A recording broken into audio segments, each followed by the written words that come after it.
Bhadrak town थाना Charampa school road पूजा मंडप निकट में बोमा माड़ जड़े नाबालिका समेत दुई आहत से घर सामने ठिया होता बेले बोमा माड़ कर फेरार हो जाते दुई जन दुर्वृत्त गुरुतर अवस्था दुई जन को भद्रक मुख्य चिकित्सालय भर्ती कर घटनास्थल में दुई जन अतिरिक्त एसपी और टाउन थाना पुलिस पहुंची तदंत आरंभ कर पूर्व शत्रुतार बोमा माड़ होता अनुमान कर बड़ खबर आसी पहुंचुची भद्रक टाउन थाना चरंपा स्कूल रोड पूजा मंडप निकट में ही बोमा माड़ होती जड़े नाबालिका समेत दुई जन आहत होती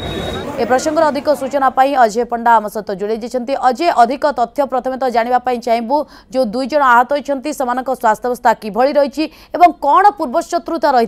जहाँफल एभली जघन्य कांड घटाई दुर्वृत्त देखो गोटे कथा स्पष्ट करा चाहिए जो दुई जन आहत होती जन होती पड़ोशी जन नाबालिका अच्छा अन्य जड़े वयस्क व्यक्ति अच्छा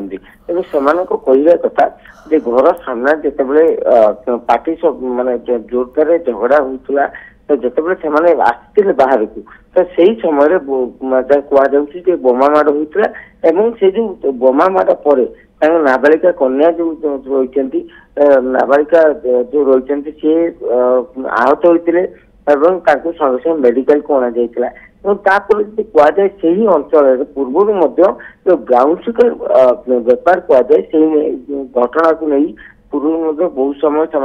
मध्य झगड़ा जमी हुए तो सहीटा को लेकिन बर्तमान अनुमान कर ब्राउन सुगर बेपारी मैंने मुहांमुही होता पारती से नहीं बोमाड़ करे तापर जी कहवा जो सिटी डीएसपी अच्छा डीआईजी अंशुमान देवी सी पहुंचते सहित पुलिस टीम पहुंचला किंतु बर्तमान पर्यंत जहाँ सूचना मिली दुई जन को डिटेन कर जहाँ कहुए दुई जन को पुलिस सूचना अनुसार दुई जन को अटक कर तो मुख्य कथा जो चरम दुई जन केउ अंचल अजय बाबद रे किछि स्पष्टता मिलिलानी देखो बर्तमान पर्यंत घटना कौन स्पष्ट सूचना मिलना किंतु जहाँ कहुचे ब्राउन सुगर बेपार को लेकिन मुहांमुही होती दुई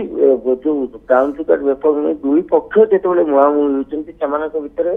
जो माने बोमा माड़ होती मध्य भी कहुचे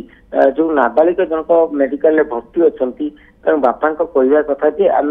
देखीचु जे दुई जन से बंदूक थिला बोली तेणुक सी घटना जो पुलिस तदंत करर्तमान पर्यंत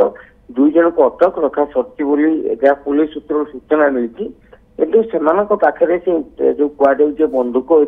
थिला बोली निहाती भाव में पुलिस डिटेन करने कथा वर्तमान समय सामना को आसूचे प्रकृत में से पाखे बंदूक थिला कि नहीं एवं या पछर कारण ये तमाम दिगरे पुलिस निहाती भाव में खोलताड़ कर बहुत बहुत धन्यवाद अजय तमाम सूचना पाई।